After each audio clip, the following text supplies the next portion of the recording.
Next heading है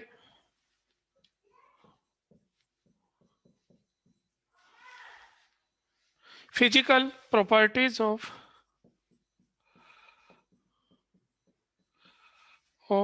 amines. Physical properties of amines. अगर हम एमीन्स की फिजिकल प्रॉपर्टीज की बात करें, देखिए किसी भी चैप्टर में जब हम फिजिकल प्रॉपर्टीज पढ़ने तो नॉर्मली दो कैरेक्टर की स्टडी करते हैं। पहला होता है फर्स्ट सोलिबिलिटी,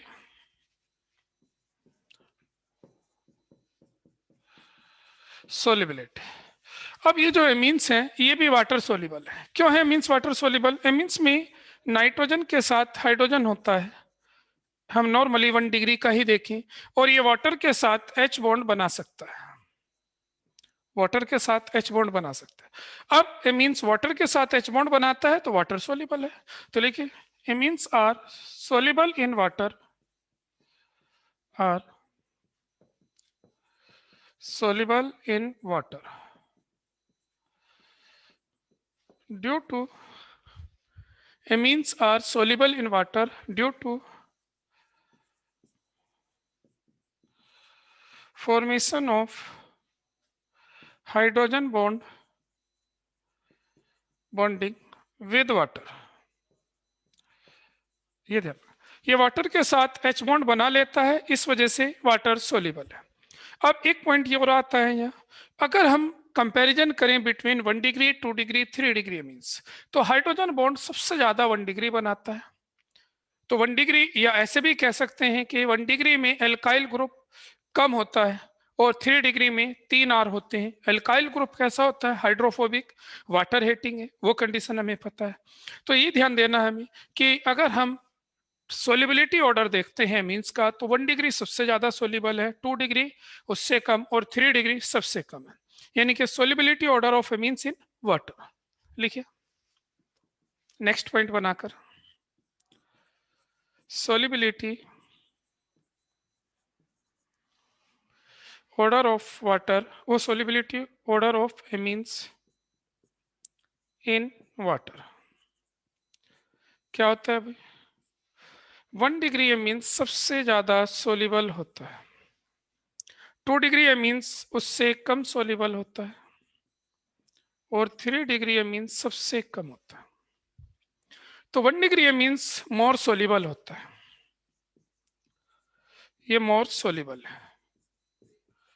किस वजह से मोर सोलिबल है और ये लेस सोलिबल है?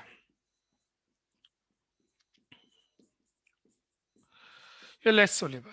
तो इसका मेन रीजन है क्योंकि primary means more number of hydrogen bond बनाता है। हाँ भाई, ये मोर सोलिबल है। मोर सोलिबल क्यों है? Because it form more number of hydrogen bond due to formation of more number of hydrogen bond. ये हाइड्रोजन बॉन्ड ज्यादा बनाता है। अब एक सोलिबिलिटी में प्रॉब्लम आ जाता है, एनिलीन इज, ये कह सकते हैं लेस सोलिबल या इनसोलिबल इन वाटर। क्यों ये पूछा जाता है? वेरी इंपॉर्टेंट पॉइंट है।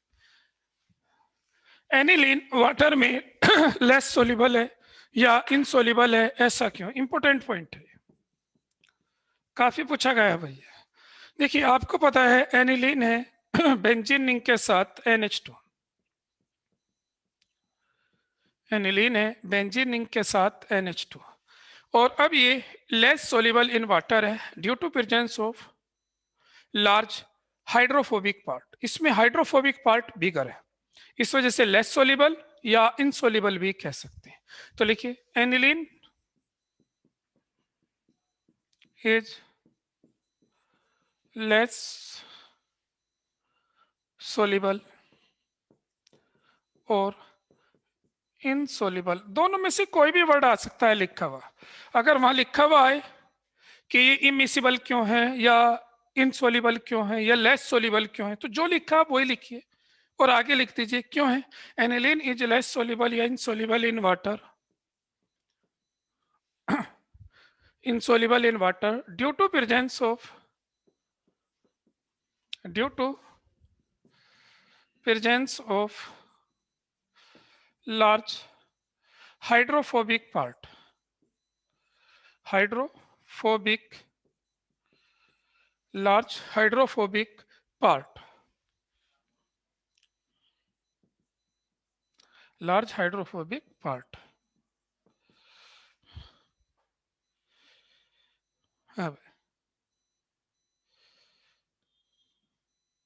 Large hydrophobic part, large hydrophobic part क्या है? C6H5 विच प्रिवेंट ये क्या करता है? Which prevents the formation of, which prevent the formation of, which prevent the formation of hydrogen bonding with water. जो water के साथ हाइड्रोजन बॉन्ड बनने से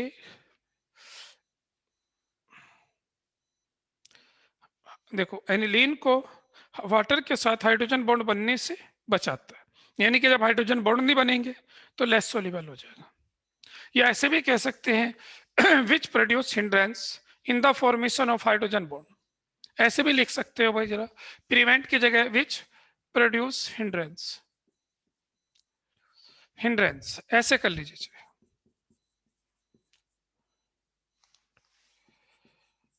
हाँ भाई, which produce hindrance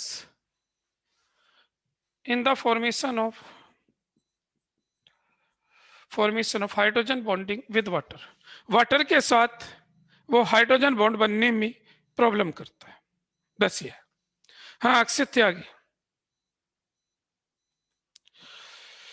हमने फिर बेंजीन क्यों लिया? हम तो इससे बड़ी एलिफेटिक चेन ले लें कोई भी। लेने को तो कुछ भी ले सकते हो, पेपर में एनिलीन आएगा, मैं कुछ और पढ़ा दूं क्या? बोलो। नहीं सर, मैं कह रहा था कि पेपर बेंजीन में कहानी एनिलीन है, वो तो हमने, एक बात सुनो, मैंने तो एक कॉन्सेप्ट तो आपको करा रखा है, जितना हाइड्रोकार्बन पार्ट बिगर होगा जी उतनी सर। सोलिबिलिटी कम होगी, वो लिख तो रखा हमने, हर चैप्टर में लिखते आ रहे। जी सर। लेकिन एनिलीन के लिए पूछा जाएगा स्पेशली आपसे, ओके सर। तो एनिलीन का आंसर लिखाना जरूरी था ना। ठीक है सर। हाँ, बस और कुछ नहीं, वो तो कॉन्सेप्ट तो आपको पहले से ही बता रखा ना, जितना ज्यादा हाइड्रोकार्बन पार्ट बिगर होगा उतने कम चांस होंगे हाइड्रोजन बॉन्डिंग के। हाँ भाई अब है नेक्स्ट सोलिबिलिटी, हो गया। मेल्ट बॉइलिंग पॉइंट्स,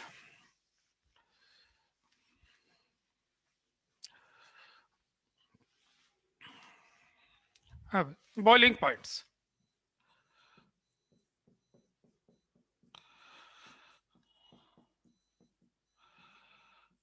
देखिए जब हम बॉइलिंग पॉइंट्स की बात करते हैं,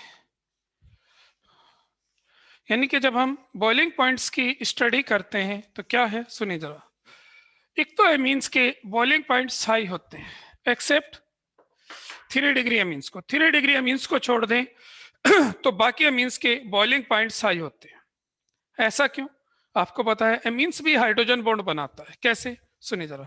एक एमीन्स लें हम, ये 1 डिग्री एमीन्स है, ये दूसरा 1 डिग्री एमीन्स है, इनके बीच में H बॉन्ड है, ऐसे ये आगे H बॉन्ड बनाते चलेंगे। अगर हम 2 डिग्री एमीन्स लें,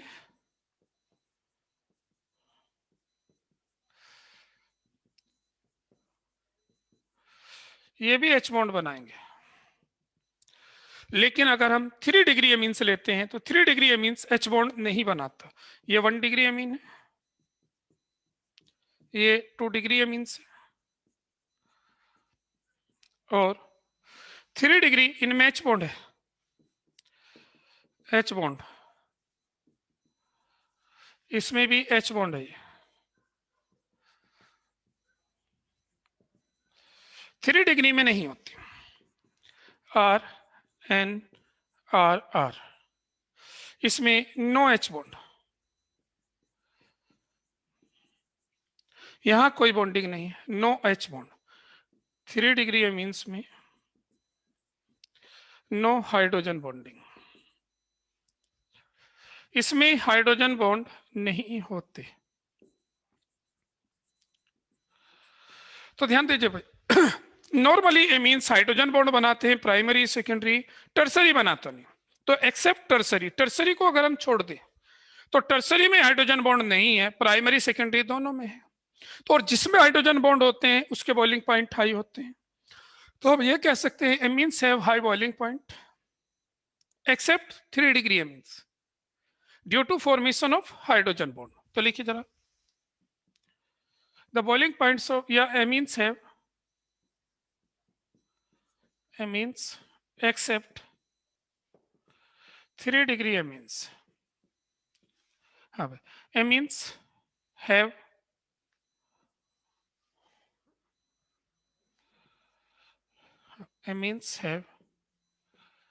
high boiling point. Amines have high boiling point. High boiling points due to presence of intermolecular hydrogen bonding in them. बस ये ध्यान। ऑर्डर ऑफ बॉइलिंग पॉइंट्स क्या आता है? Order of boiling points of amines. हाँ भाई, ये नोट कर लिया। नेक्स्ट लिखिए, दूसरा पॉइंट लिखना है भाई, चाहे बाद में लिख लेना, पहले ऊपर वाली लाइन लिखिए बहुत जल्दी।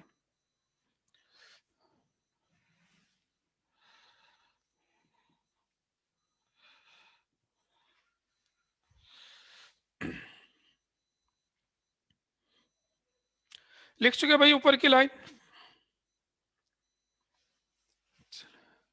Amines except 3 degree amines have high boiling points due to presence of intermolecular hydrogen bonding in them. उनमें हाइड्रोजन बॉन्डिंग होती है। अब इसी के बाद एक लाइन और लिखनी है और बस ये बॉइलिंग पॉइंट और ये कंप्लीट हो गया। इससे आगे अब हमें इसमें नहीं पढ़ना। क्या है दूसरा पॉइंट? लिखिए, order of boiling points, order of boiling points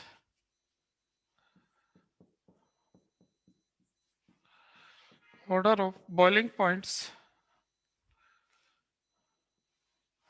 of amines और क्या ऑर्डर होता है? 1 डिग्री एमीन्स का सबसे ज्यादा होता है। ये याद रखना, same molecular mass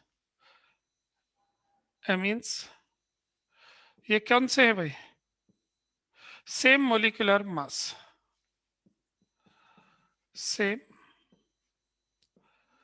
molecular mass are, जिनके मोलिकुलर मास सेम होते हैं उनकी हम बात करें। 1 डिग्री एमीन्स, 2 डिग्री एमीन्स और 3 डिग्री एमीन्स। हमने पढ़ा था एमीन्स जो होते हैं एक दूसरे के फंक्शनल आइसोमर्स होते हैं। तो ये 1 डिग्री, 2 डिग्री, 3 डिग्री में 1 डिग्री का सबसे ज्यादा है। पूछा जाता है 1 डिग्री का सबसे ज्यादा क्यों है? ड्यू टू, हाँ भाई, due to greater extent of hydrogen bonding, greater extent of H bonding. H bonding का एक्सटेंट ज्यादा है। अच्छा, इसमें थर्ड वाले में सबसे कम क्यों है? Due to absence of H bonding, इसमें हाइड्रोजन बॉन्डिंग नहीं होती। बस बोलो, कोई डाउट हो भाई? फिजिकल कंप्लीट हो चुकी है। नेक्स्ट और last topic, chemical reactions of amines. हाँ अक्षित। सर जो आपने सोल्युबिलिटी वाला बताया था उसमें हाँ, आपने H और O के बीच में बनाया था हाइड्रोजन बॉन्ड, तो सर वाटर N से वाला इसके बनाएगा बीच ना में मेरी बनेगा? बात। हाँ, एन एच भी बना, एन भी बना सकता है वाटर के, उससे कोई फर्क नहीं। अच्छा सर। मतलब तो ये सर तो इससे मैंने सर कोई ऐसे, इसमें मेरी बात सुनो, मैंने ऐसे दिखाया ये कंडीशन। O से ज्यादा है इसका? मैं ऐसे बोल सकता हूँ कि भाई ये O से तो बनाएगा ये H, अगर ये बनाएगा तो ये H जी से सर, बनाएगा वाटर के, उससे क्या प्रॉब्लम? ठीक है सर। फिर मैं करना चाह रहा, जैसे आपने एक में बताया था ना कि ये दोनों से बना हुआ पार्ट है, तो इसमें ज्यादा बॉइलिंग पॉइंट इसका एक्सेप्शनली हाई हो गया है, तो इसमें नहीं होने की सर वो चीज। तो ये है तो सही, 1 डिग्री का ज्यादा है। ये तीन, इधर से भी एच बॉन्ड बनाएगा, इधर से भी बनाएगा, दो तरफ से बनाएगा। ये एच बॉन्ड केवल एक बनाएगा और यहाँ है ही नहीं कोई भी। ठीक है सर। हाँ तो वो मैंने दिखाया एक है, ये बनाएगा इधर से भी, जितने एच है चारों ठीक है तरफ सर। से बनाएगा ये। जब भी तो एक्सटेंट ज्यादा बोला, greater extent of hydrogen bonding या more number of hydrogen bond, ऐसे ही कह सकते हैं। ठीक है सर। हाँ भाई ये नोट कर लिया। चलिए नेक्स्ट समझिए।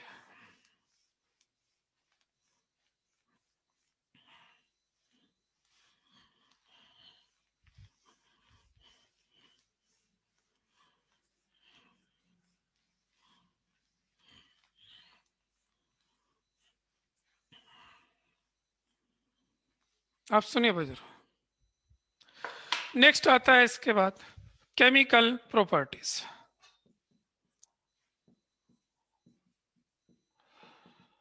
Properties of amines. जब हम केमिकल प्रॉपर्टीज ऑफ एमीन्स की बात करते हैं तो देखिए, मोस्ट ऑफ द रिएक्शन आपने पढ़ी है। हाँ निमिष मित्तल।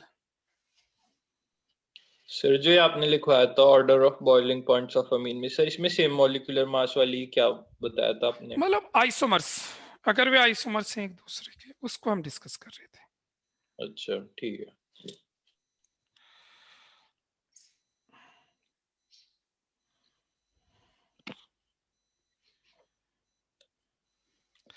आइसोमर्स को हम डिस्कस कर रहे थे उसमें, क्योंकि हमने एक कॉन्सेप्ट पढ़ा है ना, जिसका मॉलिक्यूलर मास ज्यादा होता है उसका बॉइलिंग पॉइंट ज्यादा होता है। तो नॉर्मली कॉन्सेप्ट रहता है, लेकिन फिर भी अगर हम 1 डिग्री 2 डिग्री 3 डिग्री मीन्स में हमसे पूछा जाता है तो हम कैसे बताएंगे, वो आपको इसमें मैंने डिस्कस किया है। देखो भाई, जब हम केमिकल प्रॉपर्टीज की बात करते हैं तो केमिकल प्रॉपर्टीज ऑफ एमीन्स सबसे पहले याद रखना है, amines are basic in nature. Amines एक बेस है। अब क्योंकि एमीन्स एक बेस है, तो ये बेस क्या करते हैं, सबसे पहले तो ये एसिड से रिएक्शन करते हैं।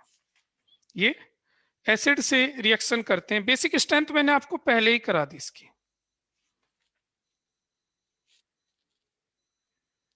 हाँ भाई, फर्स्ट है बेसिक नेचर ऑफ एमीन्स। हाँ भाई, बेसिक नेचर आपको पहले ही एक्सप्लेन करा दिया था, इस चैप्टर को शुरू ही बेसिक नेचर से करा था, वो पढ़ रखा है सभी बच्चों ने।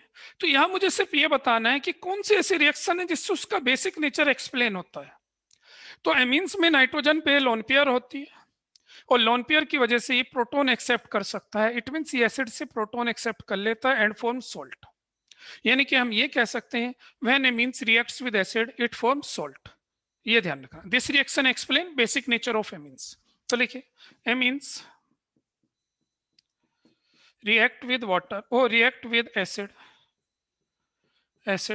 to form salt.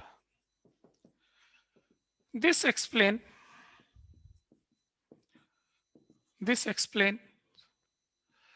the basic nature of amines. amines base है, इससे ये पता चलता है। दिस एक्सप्लेन्स, देखो कोई भी एमीन्स ले लो, HCl से रिएक्शन कराओ, क्या बनेगा आप सबको पता है। देखो एमीन्स इज बेस और यहाँ एसिड, ये HN ले लेंगे, क्या बनेगा RNH3 पॉजिटिव Cl नेगेटिव, ये सॉल्ट बन जाएगा। सॉल्ट का नाम भी पता है आपको, ये एमीन्स थी, चाहे आप 2 डिग्री ले लो 3 ले लो, उससे कोई प्रॉब्लम नहीं। ये एसिड था, क्या बना सॉल्ट, नाम है इसका एल्काइल अमोनियम क्लोराइड। इस टाइप से कोई भी रिएक्शन किसी भी एसिड से करा सकते हो। चलिए सेकंड रिएक्शन, एल्काइलेशन।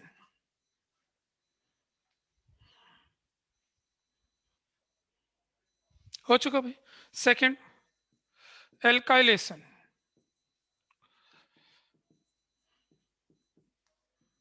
हाँ भाई सेकेंड है एल्काइलेशन। आपने ये रिएक्शन पढ़ी थी, जो कल लास्ट रिएक्शन थी वो यही थी। अमोनोलाइसिस याद है क्या थी? अमोनिया की रिएक्शन हमने एमीन से कराई, सॉरी अमोनिया की रिएक्शन एल्काइल हैलाइड से कराई, तो क्या बना था? Primary amines. अब उससे आगे के पार्ट को अगर हम डिस्कस कर दें, फिर वो अगर एक्सिस ऑफ एल्काइल हैलाइड से रिएक्शन करता है तो फिर वो 2 डिग्री फिर 3 डिग्री एमीन्स बन जाता है, उसको हम क्या कहते हैं? एल्काइलेशन। पहले वाले स्टेप को कहते हैं मोनोलाइसिस और बाकी 3 स्टेप को कहते हैं एल्काइलेशन। तो वही कंडीशन यहां आती है कि एमीन्स अंडरगो एल्काइलेशन, वही रिएक्शन है। Amines undergo alkylation, amines undergo alkylation on reaction with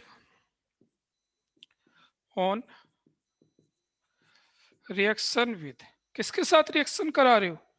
on reaction with alkyl halide, alkyl halide. For example, एक एग्जाम्पल लिख लें इसका। देखो भाई, हमने एमीन्स ली 1 डिग्री, इसकी RCl से रिएक्शन कराई, क्या बनेगा? कल पढ़ा था आपने, क्या बनेगा? पहले बनेगा सोल्ट, ये एमीन्स वाला पार्ट इन दोनों के बीच में घुस जाएगा, R2NH2Cl। ये सबसे टिपिकल रिएक्शन बताई मैंने अमोनोलाइसिस वाली।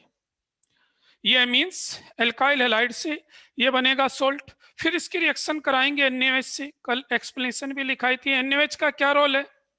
चलिए भाई, मैंने सभी बच्चों को अनम्यूट कर दिया, कौन बताना चाहता है? रिधि मित्तल बोलो।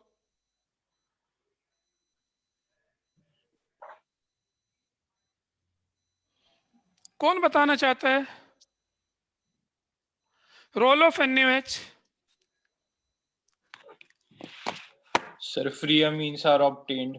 हाँ, फ्री अमीन्स। ये क्या करता है? NaOH, Na यहां से Cl को हटाता है, OH यहां से एक H को हटाता है और 1-2 डिग्री अमीन्स बन जाती है।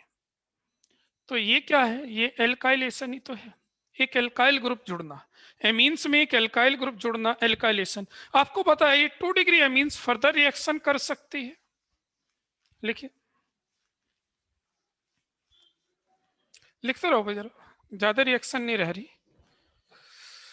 हाँ भाई, 2 डिग्री एमीन्स। भाई आप सभी बच्चे अनम्यूट हो, मतलब खुद अनम्यूट हो सकते हो, तो माइक अपना बंदी रखना।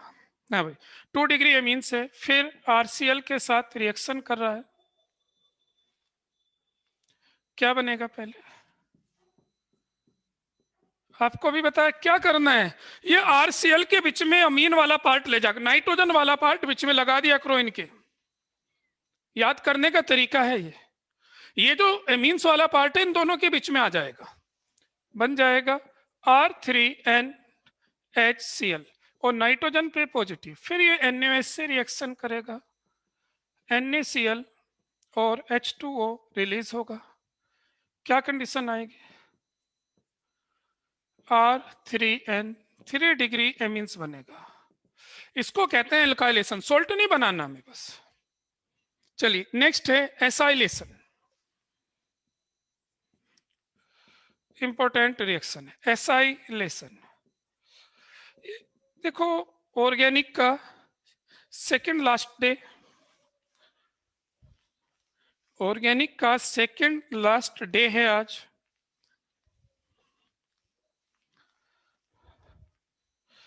हाँ भाई, एसाइलेशन समझिए, एसाइलेशन कहते हैं, एक्चुअली एसिटाइल कहते हैं CH3CO ग्रुप को। ये ग्रुप एसिटाइल होता है, तो इस ग्रुप को जोड़ना एसाइलेशन। ये स्पेशली कौन करता है? 1 डिग्री एमीन्स और 2 डिग्री। 3 डिग्री नहीं करता, क्योंकि 3 डिग्री पर हाइड्रोजन नहीं होता।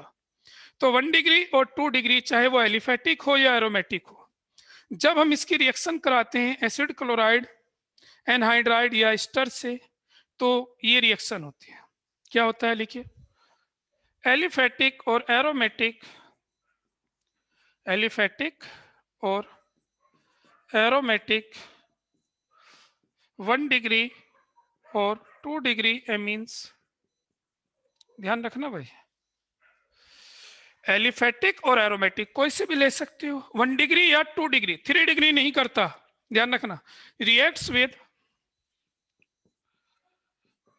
विद किससे रिएक्शन करा रहे हो, एलिफेटिक और एरोमेटिक 1 डिग्री और 2 degree amines react with acid chloride, react with acid chloride CH3, या चलिए अभी ऐसे लिख लें, एसिड क्लोराइड और एसिड एनहाइड्राइड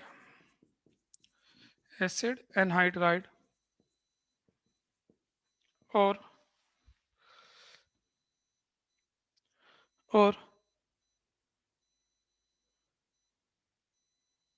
ईस्टर्स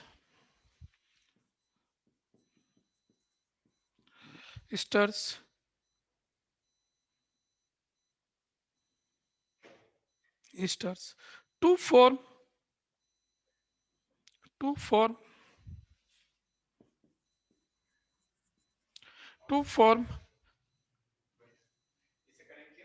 हाँ जी चलो, to form एन एल्काइल, या ये कह सकते हैं टू फॉर्म एमाइड। वो आगे नहीं लिख रहा, वरना दो तरीके के नाम लिखने पड़ेंगे मुझे भाई, एन डाई एल्काइल भी लिखना पड़ेगा और एन एल्काइल एमाइड भी लिखना, 2,4-एमाइड, full stop. This reaction is called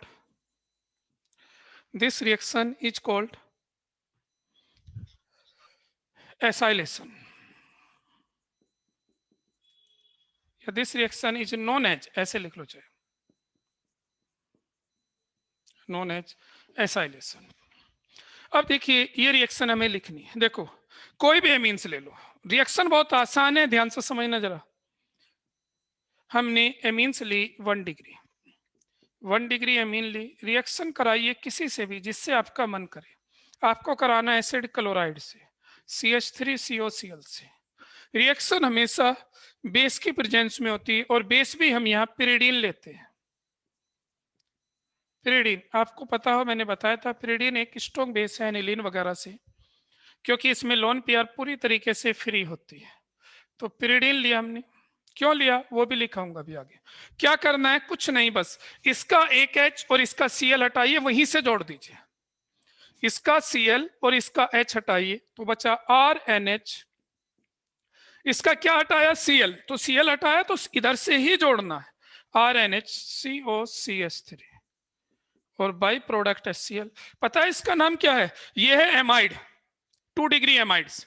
तो इसमें नंबरिंग CO की तरफ होती है, नाम होता है इसका एन एल्काइल इथेन एमाइड,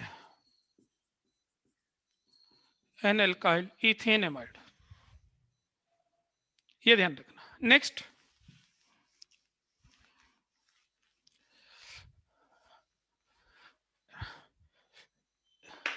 इस संडे भाई आपके टेस्ट नहीं है, क्लास तो लेंगे मैं घर से ही संडे में, क्योंकि मुझे बाहर जाना है, लेकिन टेस्ट नहीं है आपको कोई, इस संडे कोई टेस्ट नहीं है। हाँ भाई, तो एसिटाइल क्लोराइड से एन एल्काइल इथेन एमाइड बन गया। अब दूसरी रिएक्शन सुनिए, अगर हम 2 डिग्री एमीन्स ले लेते, रिएक्शन किसी से करा दो, एसिटिक एनहाइड्राइड से करा दो। चलिए एसिटिक एनहाइड्राइड से, एसिड एनहाइड्राइड, ये 2 डिग्री कोई से को भी ले सकते हो, उससे कोई प्रॉब्लम नहीं। ये क्या है, एसिटिक एनहाइड्राइड। क्या होगा, रिएक्शन होगी in the presence of pyridine base. क्या होना है, देखो ध्यान से सुनिए, यहां से एक H हटेगा और COCH3 जोड़ना है, बस इसे याद कर सकते हो भाई, ये याद कर लो ना, COCH3 जोड़ना है, H हटाना है, COCH3 जोड़ना है, और जोड़ना CO की तरफ से, CO की तरफ से, क्योंकि वैलेंसी इधर फ्री है, वहीं से जोड़ना है। तो R2 NCOCH3 और बाई प्रोडक्ट एसिटिक एसिड, इसका नाम होता है, ये 3 डिग्री एमाइड होता है, NN di alkyl ethane amide. अब इसमें एक प्रॉब्लम आती है, इस चैप्टर में एक ही मैकेनिज्म है, ये सीबीएसई के सैंपल पेपर में कई बार पूछी गई है। जैसे every year CBSE sample paper देती है, तो उस सैंपल पेपर में इस रिएक्शन की मैकेनिज्म पूछी गई है। तो क्यों ना हम भी मैकेनिज्म लिख लें, बाई चांस आ जाए तो। है कुछ नहीं, 2 लाइन है बस, सुनिए भाई जरा। तो ये सीबीएसई के सैंपल पेपर में ये मैकेनिज्म पूछी है, एग्जाम में तो कभी आई नहीं। अब जो चीज सीबीएसई के सैंपल पेपर में आई है, हो सकता है बोर्ड में आ जाए। तो लिखिए इंपोर्टेंट का टिक करके, एक अकेली ये मैकेनिज्म है, mechanism of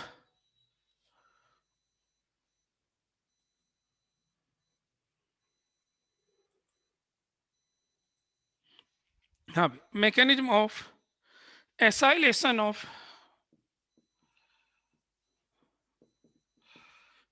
acylation of ethanamine, ये आई थी भाई, इथेनेमिन का एसाइलेशन करना है।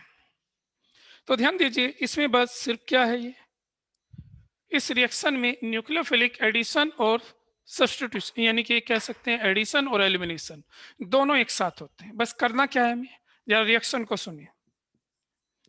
ये है acylation of ethane amine, ethane amine का एसाइलेशन करना है, इसकी मैकेनिज्म। तो हम यहाँ कुछ भी ले सकते हैं, हमने ये इथेनॉइल क्लोराइड ले लिया या एसिटाइल क्लोराइड ले लिया, ये जो नीचे रिएक्शन लिखी एसिटाइल क्लोराइड, इसमें क्या होता है, O पर निगेटिव है, C पर पॉजिटिव है। सबसे पहले जो भी एमीन्स हम लेंगे, जैसे हमने क्या लिए, इथेन एमीन,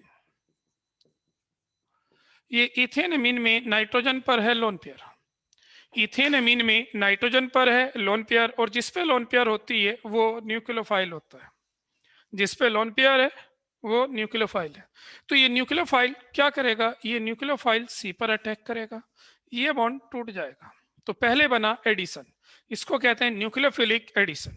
क्या बन जाता है इससे, इससे बनता है CH3CO निगेटिव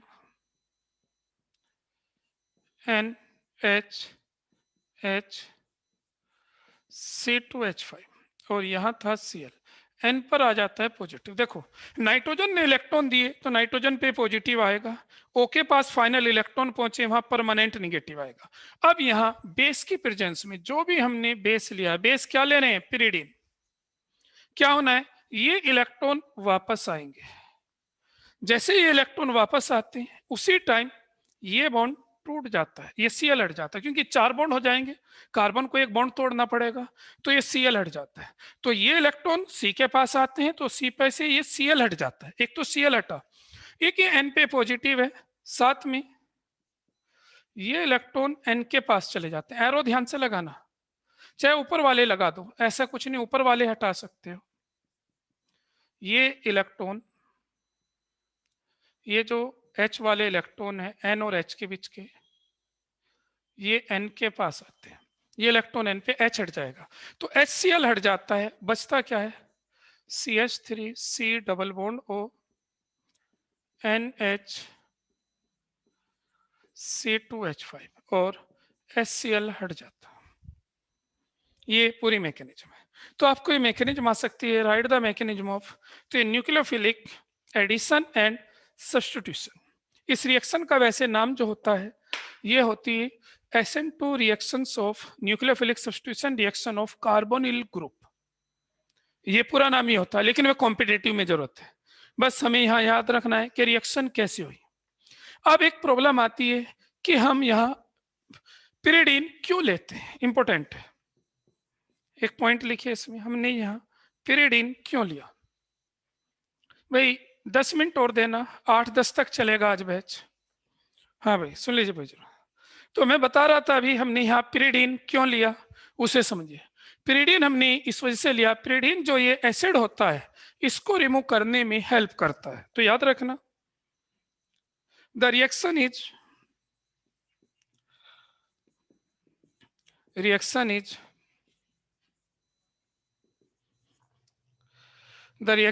carried out. हाँ भाई, the reaction is carried out in the presence of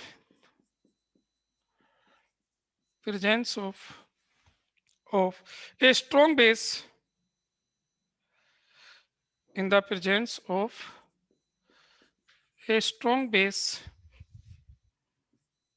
या stronger base than amine. Amine से स्ट्रोंगर बेस में होती है, लाइक पिरिडीन। ये पिरिडीन एमीन से स्ट्रोंग बेस होता है। क्यों होती है? विच remove HCl, which remove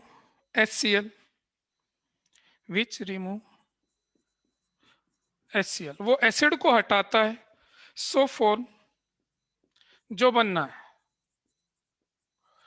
and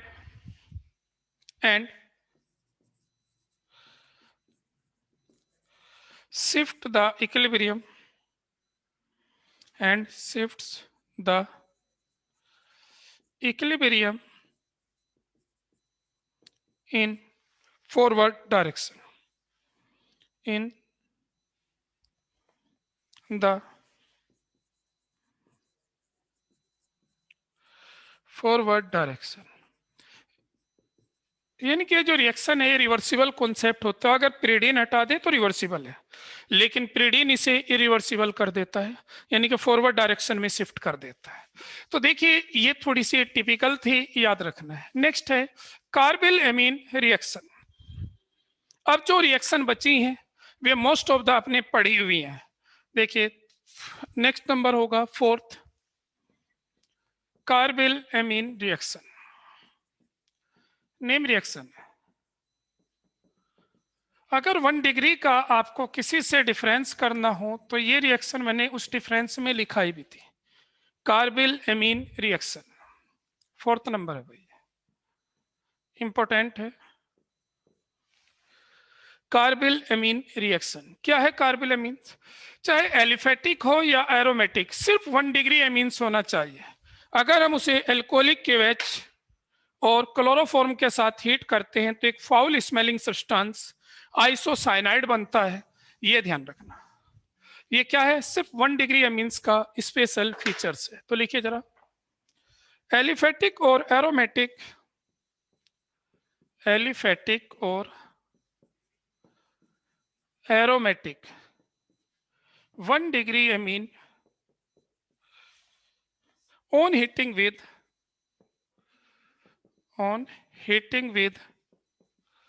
chloroform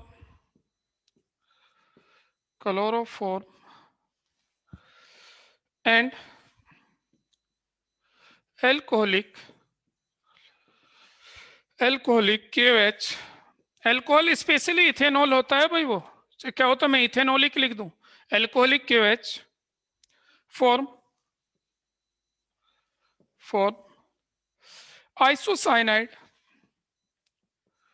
आइसोसाइनाइड्स और कार्बिल एमीन। दो नाम है इसके, कार्बिल एमीन, आइसोसाइनाइड्स और carbyl amines, which are foul smelling substance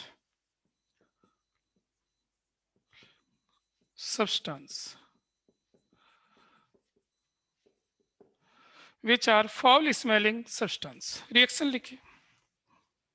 8-10 तक 10 मिनट्स चाहिए भाई आपकी, जिससे कल आप ऑर्गेनिक खत्म कर सको और फिर संडे से नेक्स्ट चैप्टर शुरू हो जाए हमारा।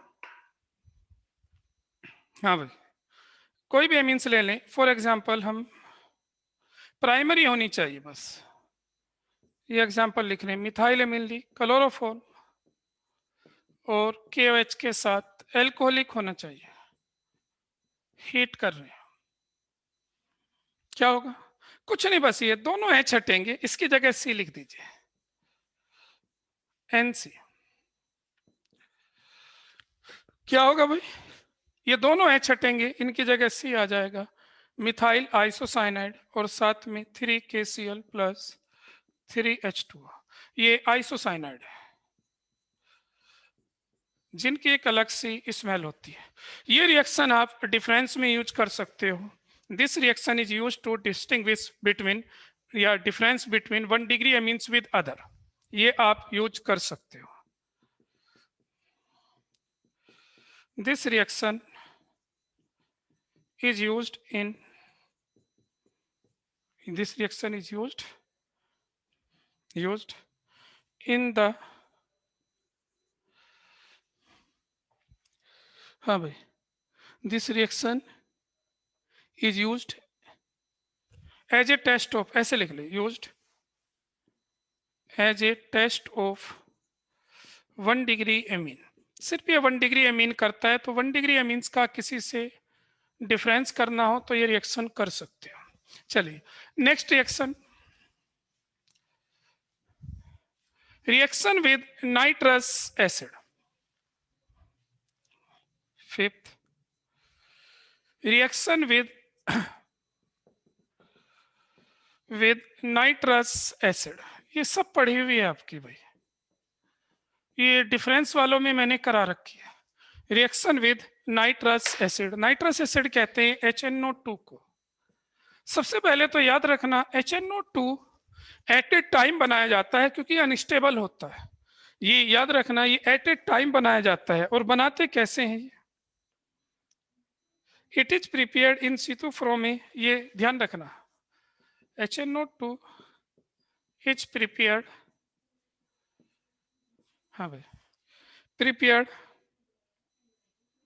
इन सितु फ्रॉम,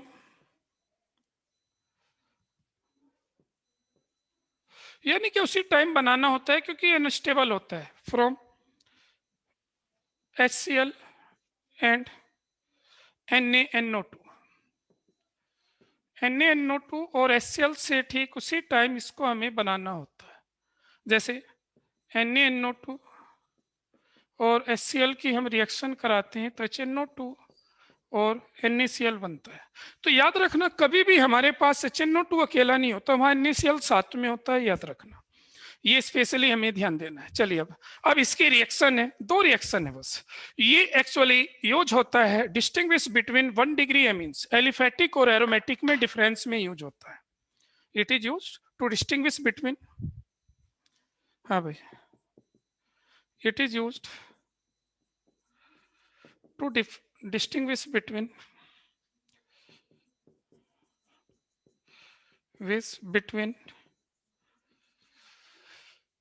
1 डिग्री, वो aliphatic 1 degree and aromatic, aliphatic 1 degree amine and aromatic 1 degree amine. यह एलिफेटिक और एरोमेटिक 1 डिग्री एमीन्स में डिफरेंस करने में यूज होता है, यह ध्यान रखना। 1 डिग्री एलिफेटिक और 1 डिग्री एरोमेटिक में ये डिफरेंस करने में यूज होता है। अब इसका पहले ए पार्ट, एलिफेटिक एमीन्स क्या करती है तो लिखना जरा। Primary aliphatic amines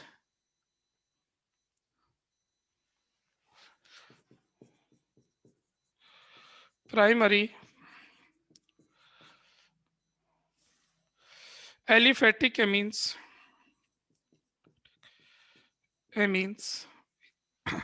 react with nitrous acid,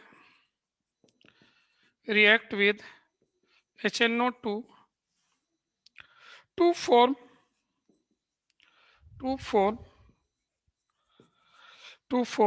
diazonium salt,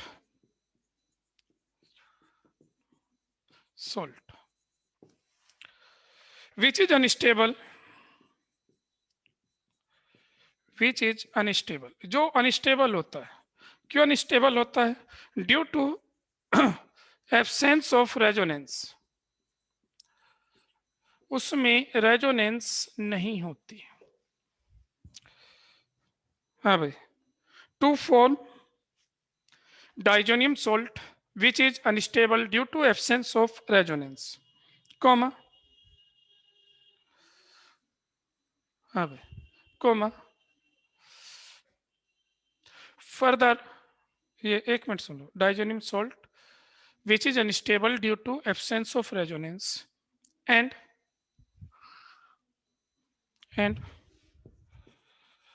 it compose to form alcohols and nitrogen gas, हाँ भाई, N2 गैस। ये ध्यान रखना। रिएक्शन लिखिए, कोई भी ले लीजिए, मान लीजिए आपने एलिफेटिक एमीन्स मिथाइल एमीन ली, फॉर एग्जांपल आपने रिएक्शन कराई इसकी HNO2 से। मैंने क्या बताया, HNO2 के साथ याद रखना NaCl साथ में, ये क्योंकि ये कभी भी सेपरेट नहीं रखा जा सकता, ये अनस्टेबल होता है, इसे उसी टाइम बनाया जाता है और उसी मिक्सर को यूज होता है। तो क्या बनेगा, CH3N ट्रिपल बॉन्ड NCl, ये डाइजोनियम सॉल्ट है, ये अनस्टेबल है, इसका ये अनस्टेबल होता है। अब ये हीट करने पर वाटर के साथ क्या बनाता है, N2 अलग हो जाता है, एक तो अल्कोहल बनता है, N2 गैस रिलीज हो जाती है और HCl बनता है। तो इसमें नाइट्रोजन गैस रिलीज होती है, और नाइट्रोजन गैस का रिलीज होना, हाँ भाई, नाइट्रोजन गैस का रिलीज होना, तो हमें लिखना है क्वालिटेटिव, अलग से ध्यान रखना, नोट में लिखना है qualitative, sorry quantitative, quantitative evolution of nitrogen N2 gas is used in estimation of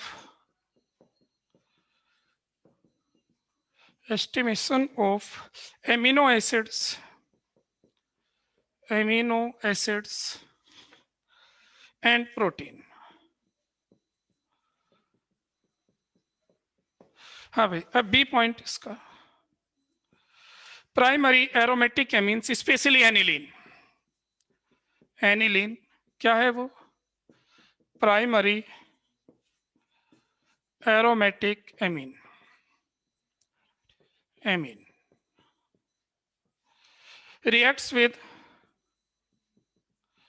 reacts with HNO2 at 273 to 278 Kelvin to form diazonium salt,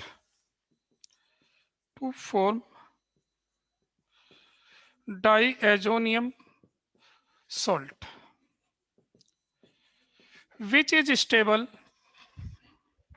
to form diazonium salt which is stable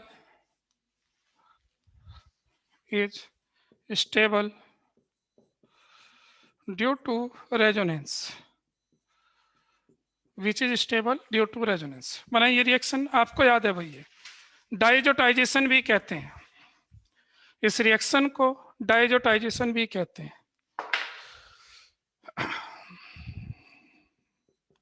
it is called diazotization.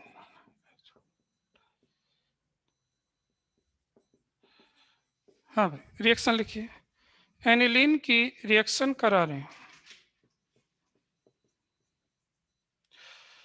HNO2 से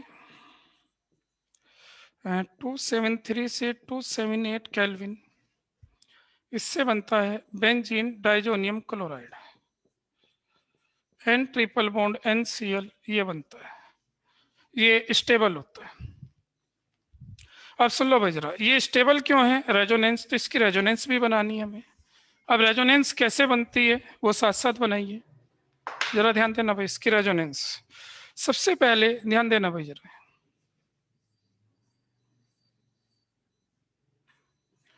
N triple bond N, यहाँ lone pair है, यहाँ positive है।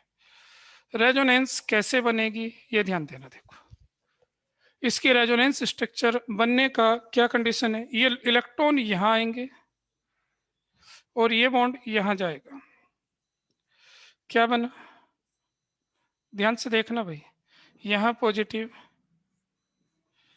Double bond, यहाँ double bond, इस पर negative आ जाता है, ये पॉजिटिव ही रहेगा। फिर ये इलेक्ट्रॉन यहाँ जाएंगे,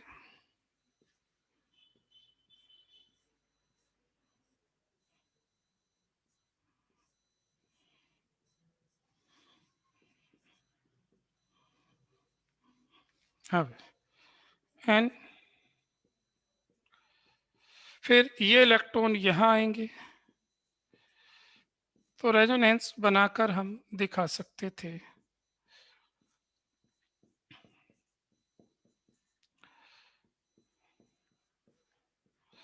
फिर ये इलेक्ट्रॉन वापस यहाँ आएंगे, ये इलेक्ट्रॉन यहाँ आएंगे।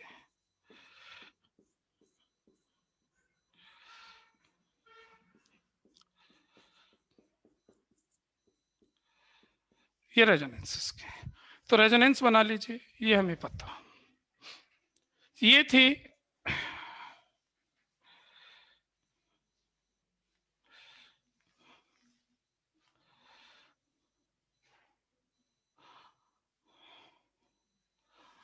ध्यान दे रहे।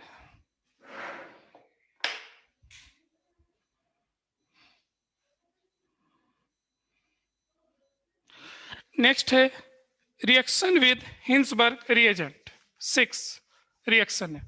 देखिए 2 रिएक्शन आपकी बची हैं, एक रिएक्शन विद हिंसबर्ग रिएजेंट और एक एसई रिएक्शन, बस 2 रिएक्शन है। और ये चैप्टर यानी कि एमीन्स खत्म, ऑर्गेनिक खत्म। नेक्स्ट है रिएक्शन विद 6 नंबर होगा भाई, विद हिंसबर्ग्स रिएजेंट। ये वैसे मैंने आपको करा रखी है, पर फिर भी कल दोबारा से डिस्कस करूंगा। एक रिएक्शन और है इसके बाद जो आपकी बचती है, वरना एसई रिएक्शन, क्योंकि हर चैप्टर में एसई रिएक्शन। डाइजोनियम सोल्ट हम नहीं पढ़ेंगे, और कहोगे तो मैं उसमें एक कपलिंग रिएक्शन बता दूंगा बस, क्योंकि एक्स्ट्रा है वो सब, क्योंकि डाइजोनियम सोल्ट हमारे कोर्स में इस बार नहीं है। वैसे मैंने कन्वर्जन में सारी रिएक्शन लिखा दी थी, एक कपलिंग और लिखा दूंगा बस। कल आपका ये मैंने बताया 2 रिएक्शन बच रही हैं, एक कपलिंग समझानी है, 3 रिएक्शंस, और 3 रिएक्शन के बाद ये कंप्लीट हो चुकी है आपकी ऑर्गेनिक। आपको कितना याद है इस पे आपको ध्यान देना है।